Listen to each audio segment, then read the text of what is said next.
بہت پیارا بیان حضرت مفتی سلمان عزیز آپ کا. آئیے حضرت آپ لوگ حضرت کا بیان سنتے ہیں، اور جو اچھا لگے تو شیئر، کمنٹ، سبسکرائب کریں. ماشاء اللہ. چلیے حضرت کا بیان برادران سنتے ملت ہیں. اسلامی، السلام علیکم ورحمۃ اللہ وبرکاتہ. الحمد للہ وکفا وسلام علی حبیبہ المصطفیٰ، اما بعد فاعوذ باللہ من الشیطان الرجیم، بسم اللہ الرحمن الرحیم. فبما رحمة من اللہ لنت لهم ولو كنت فظا غلیظ القلب لانفضوا من حولک. صدق اللہ مولانا العظیم. بارگاہ رسالت معاب صلی اللہ تعالی علیہ وسلم میں درود پاک کا ہدیہ پیش کریں. اللہم صلی علی سیدنا و مولانا محمد معدن الجود والکرم وآلہ واصحابہ الکرام وابنہ الکریم وبارک وسلم صلاۃ دائمۃ سرمدا ابدا. عزیزان گرامی وقار، انسان کو اللہ تبارک و تعالیٰ نے جو خصوصیات عطا کی ہیں اس میں خاص طور پر زبان اور بیان کی خصوصیت بہت اہم ہے. شیخ سعدی رحمۃ اللہ تعالیٰ علیہ فرماتے ہیں، تا مرد سخن نہ گفتہ باشد، عیب و ہنرش نہ ہفتہ باشد. جب تک آدمی بات نہیں کرتا اس کی اچھائی بھی چھپی رہتی ہے، برائی بھی چھپی رہتی ہے. انسان اپنے کلام سے، اپنی بات سے سمجھ میں آ جاتا ہے کہ کس کیٹیگری کا ہے، کس لیول کا ہے. اس کی گفتگو کے آداب اس کی حقیقت بتاتے ہیں، بلکہ یہاں تک کہ اس کے نسب کا بھی پتہ لگا لیا جاتا ہے اور اس کی تربیت کا بھی اندازہ ہو جاتا ہے. حضرت لقمان حکیم سے پوچھا گیا نیکی کس کا نام ہے، تو آپ نے فرمایا دو چیزیں اور بہت چھوٹی ہیں. نیکی دو چیزیں ہیں جو بہت چھوٹی ہیں. کہا کیا ہے؟ کہا کہ ملاقات میں لوگ اپنے بھائیوں سے مسکرانا اور نرم گفتگو کرنا. ساری نیکیوں کی جڑ ہے یہ نرم گفتگو کرنا اور لوگوں سے خندہ پیشانی کے ساتھ مسکرا کر ملاقات کرنا.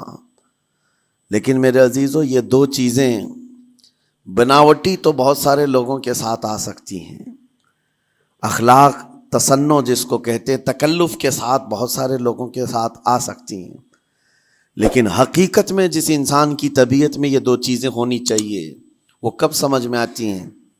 اس وقت جو مولا علی کرم اللہ وجہہ الکریم نے فرمایا کسی انسان کو اس کی حقیقت دیکھنا ہو تو غصے کے عالم میں اسے دیکھو.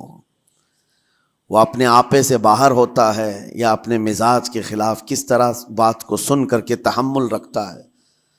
سب سے بڑا پہلوان وہ ہے جس نے اپنے غصے کو کنٹرول کیا اور اپنی زبان پر قابو پا لیا. ورنہ یہ وہ لمحہ ہے جب انسان پھٹ پڑتا ہے، جو دل کے اندر ہے سب کہہ جاتا ہے.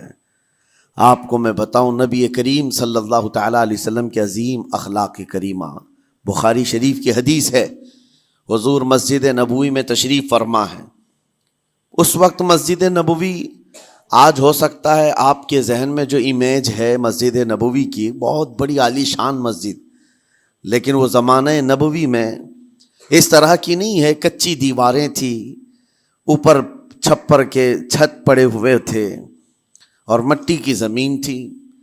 یہ مسجد نبوی کی شکل اس زمانے میں حضور اکرم صلی اللہ تعالیٰ علیہ وسلم اپنے صحابہ کے ساتھ بیٹھے ہیں. ایک دیہات کا رہنے والا شخص آیا. ایک بات یاد رکھیں کہ دیہات میں، گاؤں میں رہنے والوں کے اخلاق اور تمیز میں بڑا فرق ہوتا ہے. ان کے ہاں آداب کی کمی ہوتی ہے. وہ شخص آیا اور مسجد نبوی میں آ کر حضور صلی اللہ علیہ وسلم سے کچھ بات چیت کیا اور تھوڑی دیر کے بعد مسجد میں ہی کھڑے ہو کر پیشاب کرنا شروع کیا. بخاری شریف میں یہ حدیث موجود ہے. جب مسجد نبوی میں کھڑے ہو کر پیشاب کرے تو صحابہ اکرام سب دیکھ کر کے دوڑانے لگ گئے، خذوہ خذوہ، پکڑو اس کو، پکڑو اس کو. اور صحابہ دوڑاتے تھے، وہ پیشاب کرتے ہوئے بھاگتا تھا پوری مسجد میں. نبی پاک صلی اللہ تعالیٰ علیہ وسلم نے فرمایا دعوہ، چھوڑ دو اس کو، کر لینے دو. پیشاب کر رہا ہے مسجد میں، چھوڑ دو اس کو. جب وہ صحابہ اکرام حضور کا حکم سنتے ہیں سب پیچھے ہٹ گئے۔ تھوڑی دیر کے بعد نبی کریم صلی اللہ تعالیٰ علیہ وسلم نے صحابہ سے فرمایا پانی کے ڈول بھر کر کے لائے جائیں۔ صحابہ سے ہی منگوایا، پانی کے ڈول بھر کر کے لائے گئے اور مسجد نبوی کے میدان میں فرش پر بہایا گیا اور صاف کیا گیا۔ اب وہ شخص نہایت ہی ڈرا سہما کھڑا تھا، میرے ساتھ کیا ہوگا پتہ نہیں، میں نے پیشاب کیا، اب مجھے یہ لوگ قتل کر ڈالیں۔ نبی کریم صلی اللہ تعالیٰ علیہ وسلم نے قریب بلایا اور فرمایا، نہایت نرم گفتگو کے ساتھ حضور فرماتے ہیں یہ اللہ کا گھر ہے، یہاں پیشاب نہیں پیشانیاں رکھی جاتی ہیں۔ بس یہ جملہ ہے، بخاری شریف میں موجود ہے، یہاں عبادت کی جاتی ہے۔ اتنا کہہ کر رخصت ہو گئے، رخصت کر دیا۔ وہ دیہات سے آیا ہوا جو نوجوان تھا یا شخص تھا، باہر نکلتے ہی وہ کلمہ طیبہ پڑھ کر حضور کی غلامی میں شامل ہوا۔ میں نے وہ بلند عالی اخلاق نہیں دیکھے۔ نبی کریم صلی اللہ علیہ وسلم کے بارے میں قرآن کہتا ہے فَبِمَا رَحْمَةٍ مِّنَ اللَّهِ لِنْتَ لَهُمْ، اللہ کی رحمت سے آپ لوگوں کے لیے نرم ہیں، اس لیے لوگ آپ کے ارد گرد لگے ہوئے رہتے ہیں۔ وَلَوْ كُنْتَ فَظًّا غَلِيظَ الْقَلْبِ لَانفَضُّوا مِنْ حَوْلِكَ، اے رسول اگر آپ سخت دل ہو جائیں تو پھر یہ سب چھٹ جائیں گے، آپ سے دور ہو جائیں گے۔ اس رسول کے لیے جب کہا گیا ہے کہ اگر آپ سخت ہو جائیں تو لوگ چھوڑ کر کے دور ہو جائیں گے، تو ہمارے اور آپ کے لیے کس قدر لہجے کی پابندی ضروری ہے۔ ہاں عزیزان گرام وقار، اپنی گفتگو، اپنے کلام، اپنی بات چیت سے آپ اپنے سلیقے بتاتے ہیں۔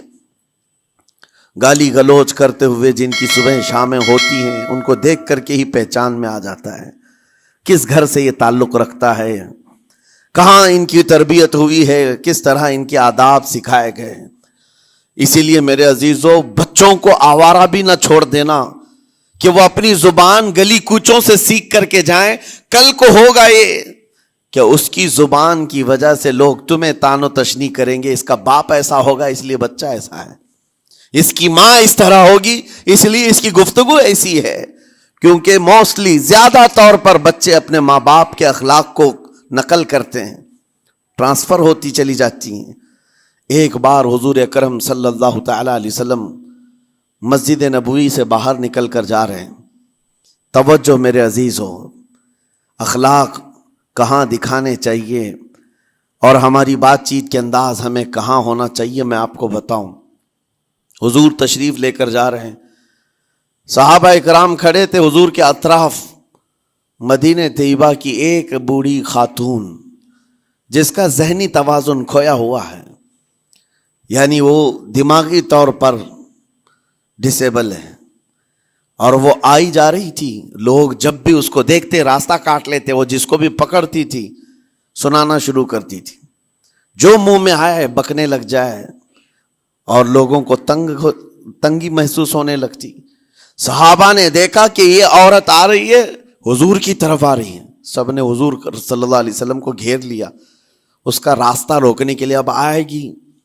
اور نبی کریم صلی اللہ علیہ وسلم کے پاس اگر زبان درازی کرنے لگ جائے، پاگل عورت ہے، اور بک بک کرنے لگ جائے، حضور پاک صلی اللہ علیہ وسلم کے ادب میں کہیں کمی نہ آ جائے۔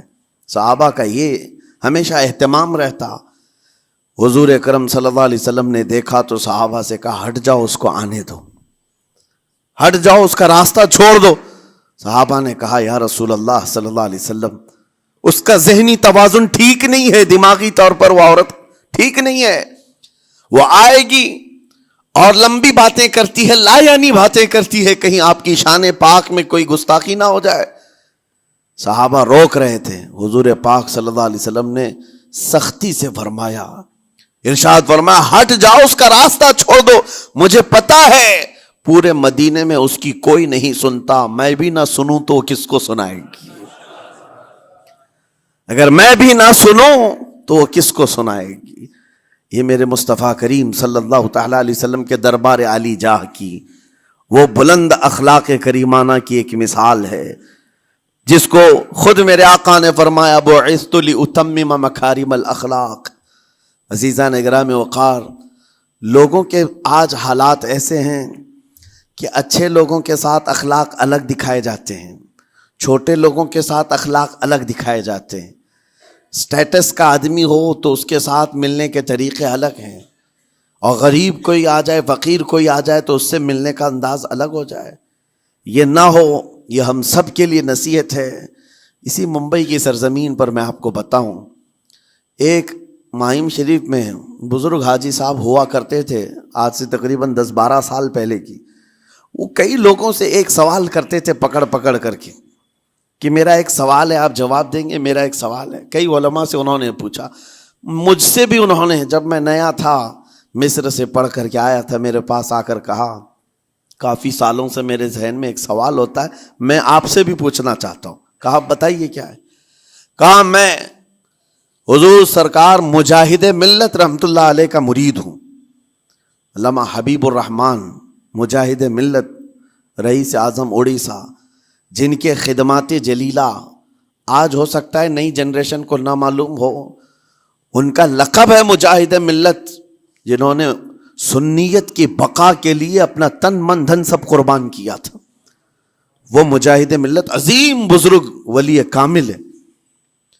یہ حاجی صاحب کہتے ہیں کہ میں ایک نارمل آدمی تھا، کڑیا تھا، یعنی گھر بنانے کا کام کرتا تھا. جب وہ ممبئی تشریف لاتے تو دوڑ کر کے ہر جگہ سے لوگ ملنے آتے. میں بھی گیا تھا، اور اس وقت میں جوان تھا. حضور مجاہد ملت رحمت اللہ علیہ کی بات وہ بتا رہے ہیں کہ لوگ لائن لگا کر کے مصافحہ کر رہے تھے، مل رہے تھے. جب مل رہے تھے تو پھر میرا نمبر آیا، میں ملنے کے لیے گیا. بزرگوں کے سب ہاتھ چومتے ہیں، یہ ہمارے سنیوں کے طریق ہیں. ادب، علماء ذوی الاحترام کے ہاتھوں کا بوسہ لینا یہ مستحسن ہے، یہ ہمارے آداب میں سے، معمولات اہل سنت میں سے.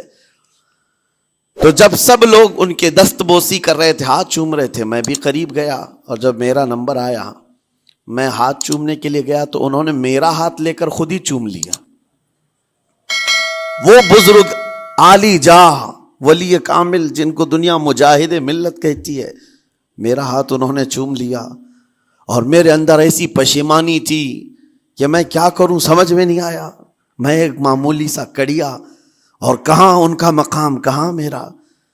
تو اس کے بعد وہ اس بے چینی میں رہتے تھے کہ ایسا کیوں کیا، ایسا کیوں کیا، کیونکہ پوچھنے کا موقع ہی نہیں ملا. ایک بزرگ تھے، انہی کے خلیفہ تھے حضور مجاہد ملت کے، انہوں نے اس کا جواب دیا. میرے عزیزو کیا بہترین جواب تھا. حضرت مجاہد ملت رحمت اللہ تعالی علیہ یہ چاہتے تھے کہ ہزاروں لوگ ہماری تعظیم کرتے ہیں تو کہیں ہمارے دماغ میں بادشاہت کا خیال نہ آئے، ہم غریب اور فقیر کا ہاتھ چوم کر اپنے نفس کی مخالفت بھی کرتے ہیں. اخلاق کریمانہ دکھانے کے لیے سٹیٹس والوں کے ساتھ ہی نہیں، غربا فقراء کے ساتھ بھی وہ اخلاق ہوں. نبی کریم صلی اللہ تعالی علیہ وسلم کے وہ آداب آج اگر آپ اپنا لیں، بہت ساری کڑوی چیزیں ویسی ختم ہو جائیں. آج ممبئی کی سرزمین پر سب سے بڑا یہ چیلنج ہے بات کرنے میں. نوجوانوں کے تو آج پارے چڑھے ہوئے ہوتے ہیں، ان سے کوئی بھی بات کر لے، جس تیور میں یہ بات کرتے ہیں ایسا لگتا ہے کہ ابھی لڑائی ہو جائے گی، ابھی جھگڑا ہو جائے گا. اس کی عادت سی بن گئی ہے. آپ کو پتہ ہے فرمایا گیا، عربی کا قول ہے، جراحت السنان لها التیام ولا یلتام ما جرح اللسان. تلوار سے، چاقو سے دیا ہوا زخم سوکھ سکتا ہے، زبان سے دیا ہوا زخم کبھی نہیں سوکھتا. زبان سے دیا ہوا زخم نہیں سوکھتا. بولنے سے پہلے 1000 بار اس بات کو خیال ہونا چاہیے کہ میں جس کو بول رہا ہوں کہیں اس کا دل چھلنی تو نہیں ہو جائے. میری زبان یہ ہوتی 50 گرام کی چھوٹی زبان ہے، لیکن بڑے بڑے لوگوں کے کلیجے چیر کر رکھتی ہے، بڑے بڑے لوگوں کے دلوں میں سوراخ کر کے رکھتی ہے، زخمی کر کے رکھتی ہے اس کا استعمال. اسی لیے روایت میں ملتا ہے کہ جب انسان صبح کرتا ہے تو سارے اعضاء، ہاتھ پیر آنکھ کان ناک، سارے اعضاء سب سے پہلے زبان سے یہ عرض کرتے ہیں، اس کی پناہ مانگتے ہیں، کہتے ہیں آج تو صحیح سلامت رہے گی تو ہم سب صحیح سلامت رہیں گے، اور اگر تو پھسل گئی تو عذاب ہم پر بھی ہوگا. زبان بولتی ہے، مار کسی اور کو پڑتی ہے. کوئی زبان کو مارتا نہیں ہے، گالی زبان دیتی ہے، لیکن مار کبھی پیٹھ پہ پڑتی ہے، سر پہ پڑتی ہے، ہر جگہ پڑتی ہے۔ تو یہ زبان نبی کریم صلی اللہ تعالی علیہ وسلم نے ارشاد فرمایا من یضمن لی ما بین لحیتیہ وما بین، حضور پاک صلی اللہ تعالی علیہ وسلم فرماتے ہیں جس نے دو چیزوں کی ضمانت مجھے دے دی، حفاظت کی، میں اسے اضمن لہ الجنہ، میں اس کو جنت میں لے جانے کی ضمانت دیتا ہوں۔ دو چیزیں کیا ہیں؟ حضور فرماتے ہیں ایک دو جبڑوں کے بیچ میں جو موجود زبان ہے اس کی حفاظت کر لے، اور دو رانوں کے بیچ میں جو شرمگاہ ہے اس کی حفاظت کر لے، یہ دو چیزیں جس نے بچا لیا میں اس کو جنت میں لے جانے کی ذمہ داری دیتا ہوں، ضمانت دیتا ہوں۔ اس کا کتنا بڑا کردار ہے، یہ زبان کا کتنا بڑا کردار ہے۔ اور حضور نے ایک بار پکڑ کر کے فرمایا تھا، زبان کو پکڑ کر کے کہا تھا یہ وہ زبان ہے جو انسان کو جنت میں بھی لے جاتی ہے اور دوزخ میں بھی لے جاتی۔ کلمہ کس سے پڑھتے ہیں آپ؟ لا الہ الا اللہ، زبان ہی سے تو پڑھتے ہیں، اسی کلمے نے آپ کو جنت تک پہنچایا۔ اور کافر جو کفر کرتا ہے وہ بھی زبان سے ہی کرتا ہے، اور زبان اسے ہمیشہ کی دوزخ میں لے جاتی ہے۔ اس زبان کو چلانے سے پہلے 1000 بار سوچ لیں کہ آج لہجوں کی سختیاں بڑھتی چلی گئیں، اور آپ کو پتہ ہے قرآن پاک میں رب تعالیٰ نے یہ فرمایا وَلَا تَقُلْ لَهُمَا اُفٍّ وَلَا تَنْهَرْهُمَا، والدین کے بارے میں بچوں کو کیا کہا گیا؟ ان کو اف تک نہ کہو۔ لیکن زبان جب کھلتی ہے نا، ماں باپ کے خلاف نوجوانوں کو ہم نے دیکھا ہے گالی گلوچ کرتے ہوئے اور اتنی بری باتیں کہتے ہوئے، معاذ اللہ۔ عزیزان گرامی وقار، حضور نے تو یہ فرمایا جس نے پلٹ کر کے اپنے ماں اور باپ کو سخت لہجے میں بات کیا یا ان کی نافرمانی کی، حضور فرماتے میرا دل چاہتا ہے کہ اس کے گھر کو آگ لگا دوں، آگ لگا دوں۔ اس لیے اس بات کو ہمیشہ یاد رکھیں، تمہارے لہجے کی سختیاں کسی کو زخمی کر دیں تو آخرت خراب ہو جائے گی، آخرت خراب ہو جائے گی۔ حضرت علقمہ رضی اللہ تعالیٰ عنہ حضور کے صحابی ہیں، حضور صلی اللہ علیہ وسلم کے صحابی ہیں، آخری وقت آ گیا تھا لیکن زبان نہیں کھلتی تھی۔ ان حضور پاک صلی اللہ علیہ وسلم کے پاس سفارش لائی گئی کہ آپ کے وہ ساتھی ہیں انتقال کر رہے ہیں لیکن زبان پر کلمہ بھی نہیں آتا۔ حضور تشریف لائے، دیکھا، پوچھا گھر میں ان کے کون کون ہے؟ کہا بیوی ہے اور ماں ہے۔ ماں کو بلایا اور کہا علقمہ کے بارے میں کیا کہتی ہو، کیسا تھا ہے؟ کہا بہت اچھا، پرہیزگار، عبادت گزار، ساری نیکوکاریاں اس کے اندر ہیں۔ تو پھر حضور نے پوچھا اچھا یہ بہت نیک تھا، تم بھی اس سے راضی ہو کہ نہیں ہو؟ ماں نے کہا میں نہیں راضی ہوں، میں راضی نہیں ہوں۔ کہا کیوں، وجہ کیا ہے؟ کہا یا رسول اللہ میرا اکلوتا بیٹا، میرا تنہا بیٹا تھا، بڑی محبتوں کے ساتھ اس کو پالا تھا، اور جب میں نے اس کی شادی کی اپنی بیوی کو لایا، اور جب بیوی گھر پر آ گئی تو میری بات کو ہلکے میں لیتا، اپنی بیوی کی بات کو فوقیت دیتا، ترجیح دیتا۔ اور اس وقت غالباً یہ باتیں تھی کہ زبان سے کوئی کلمہ ان کے نکلا ہوگا جو بیوی کی حمایت میں تھی، ماں کو تکلیف پہنچ گئی۔ کہا میرا دل گوارا نہیں کرتا، میں اس سے راضی نہیں ہوں، باقی وہ بہت نیک بندہ ہے، بہت اچھا ہے۔ حضور نے فرمایا دیکھو زندگی کے آخری پڑاؤ پر آ چکا ہے، روح نکلنے کو ہے، معاف کر دو۔ وہ بھی صحابیہ تھی، انہوں نے کہا آقا آپ کا حکم ہے یا مشورہ ہے؟ اگر حکم ہے تو پھر ماننا ہے۔ حضور نے فرمایا نہیں، حکم نہیں، مشورہ ہے۔ کہا مشورہ ہے تو پھر دل نہیں چاہتا، دل نہیں چاہتا۔ حضور نے فرمایا صحابہ سے کہ لکڑیاں جمع کرو، آگ لگاؤ اور انہیں اٹھاؤ، آگ میں ڈال دو۔ آگ دہکائی گئی تو ماں کی ظاہر سی بات ہے ممتا بے چین ہو گئی۔ کہا ان کو میرے سامنے آگ میں ڈالیں گے؟ کہا ہاں، اس سے بہتر ہے کہ وہاں جلے گا، یہاں جلے۔ وہ ماں کہتی آقا آپ گواہ ہو جائیں، میں اپنے بیٹے کو معاف کرتی ہوں۔ ادھر معاف کیا، ان کی زبان پر کلمہ طیبہ جاری ہوا۔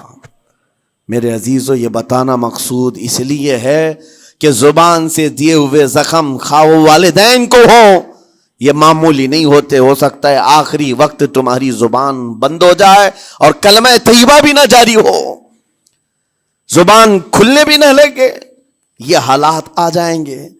اس لیے اپنی زبان کا کنٹرول برقرار رکھو، کس سے کیا کہنا ہے۔ ابھی میں اس کا دوسرا پارٹ بھی بتاتا ہوں زبان کے استعمال کا۔ یہ نرمی لہجے کے اندر ہونا بہت ضروری ہے، لیکن کچھ جگہوں پر سختی کی اجازت ہے، لیکن وہ مقامات الگ ہیں۔ نرم لہجہ حضور پاک صلی اللہ تعالی علیہ وسلم کے فرامین میں سے ہے۔ ایک بات بڑی، بغداد مقدسہ میں نے ایک ولی پاک کی زیارت کی، ان کے آستانے پر بھی میں نے ابھی بیان کیا تھا۔ حضرت بہلول دانا مجذوب بزرگ تھے، اور بغداد کی گلیوں میں کہیں پر بھی بیٹھ جاتے تھے، اور جو جانکار تھے وہ سمجھتے تھے اللہ والا بندہ ہے۔ مجذوب کس کو کہتے ہیں؟ جس کی یاد الہی میں عقل فنا ہو گئی، ختم ہو گئی، اللہ کے ذکر میں اور اللہ کی یاد میں اپنے آپ کو فنا کر دیا ہے، اس کے اوپر شریعت کا قلم نہیں۔ ظاہر سی بات ہے شریعت کے سارے احکام اس پر ہیں جس کی عقل سلامت ہے۔ عاقل ہو، بالغ ہو تو نماز فرض ہے نا، عقل ہی نہیں ہے تو وہ مجذوب ان اولیاء کو کہتے ہیں۔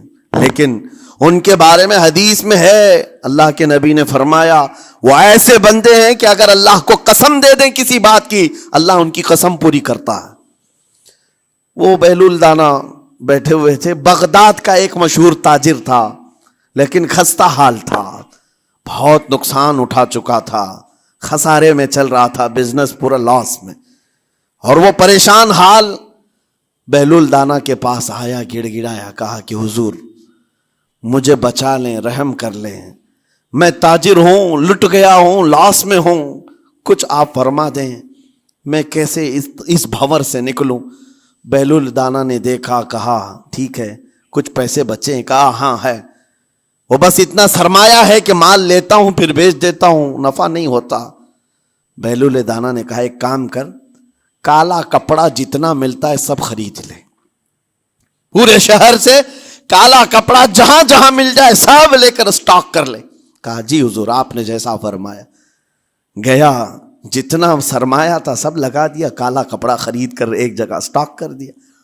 اللہ والے کا حکم تھا، لیکن ہوا یہ کہ بغداد کا معمول تھا، 8 دن گزرے نہیں تھے کہ وہاں وقت کے حاکم کا انتقال ہوا، اور جب حاکم کا انتقال ہوتا تو شہر کے جتنے بڑے لوگ ہوتے، رئیس لوگ، وہ اس کے سوگ میں، اس کے غم میں کالا کپڑا پہنتے تھے، اور کالا کپڑا سوائے اس تاجر کے کسی کے پاس نہیں تھا، اور سارے بڑے لوگ پیسوں سے اس کے پاس کالا کپڑا خریدنے آئے۔ یہ منہ بولے قیمت پر، جیسے تیسے جتنی قیمت پر بولے سب خرید کر لے جاتے، اور پل بھر میں ایک دن کے اندر وہ بہت بڑا کروڑ پتی بن گئے، بہت مال آ گیا۔ یہ بات یاد رکھیں، اللہ مال دیتا ہے، اس کے بعد پھر آزمائش بھی ہوتی ہے۔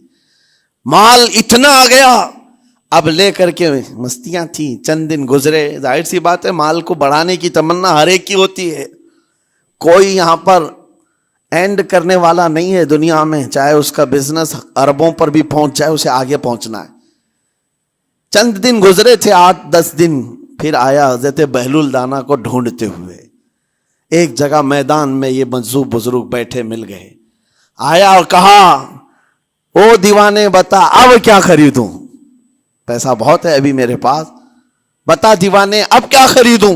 انہوں نے دیکھا، کہا کہ لہجہ تو بدلا ہوا ہے، پیسہ بہت زیادہ تھا، کہا کہ ٹھیک ہے کوئی بات نہیں، اللہ والوں کو ان سب چیزوں سے کوئی لینا دینا نہیں۔ آپ نے کہا مال جتنا ہے تیرے پاس سب لے کر کے خربوز خرید لے، تربوز خرید لے، جس کو کلنگڑ کہتے ہیں، تربوز پورے خرید لے۔ اس نے کروڑوں کی جائیداد پورے تربوزوں میں لگا تھی، سب تربوز خرید کر سٹاک کر دیا ایک جگہ، اور اس کے گمان میں یہی تھا کہ چند دن گزریں گے، کوئی ایسا ہی حادثہ ہوگا جب تربوز منہ مانگی قیمت پہ لوگ خریدیں گے اور میں بیچوں گا۔ پورا مال تربوز میں لگایا، 2 دن 4 دن 6 دن 8 دن گزرے، کوئی حادثہ نہیں۔ ادھر تو تربوز سڑنے لگ گئے، وہ تو زیادہ دن سٹاک نہیں کیے جا سکتے، سڑن شروع ہو گئی۔ پھر تھوڑے دنوں کے بعد پورے کے پورے سڑ گئے، کروڑوں کا مال تربوز میں سڑ کے چلا گیا۔ وہ کچھ بھی نہیں سکا، کچھ نہیں کر سکا، واپس چیختا چلاتا اسی حالت میں آیا۔ پہلے سے بھی زیادہ بدتر حالت میں آ گیا ہوں. دوڑتے ہوئے آیا, حضرت بہلول دانا کو ڈھونڈتے ہوئے. کہاں ہیں وہ؟ اسی جگہ بیٹھے ہوئے مٹی میں بیٹھے رہتے تھے. قریب آیا اور کہنے لگا کہ آپ نے میرے ساتھ ایسا کیوں کیا بہلول؟ بہلول دانا نے کہا کیا ہوا؟ کہا میں تو لٹ گیا, تربوز میں پیسے لگائے آپ کی وجہ سے اور پورے سڑ گئے. بہلول دانا نے کہا میں نے تو کچھ نہیں کیا, پہلے تو تجھے نفع ملا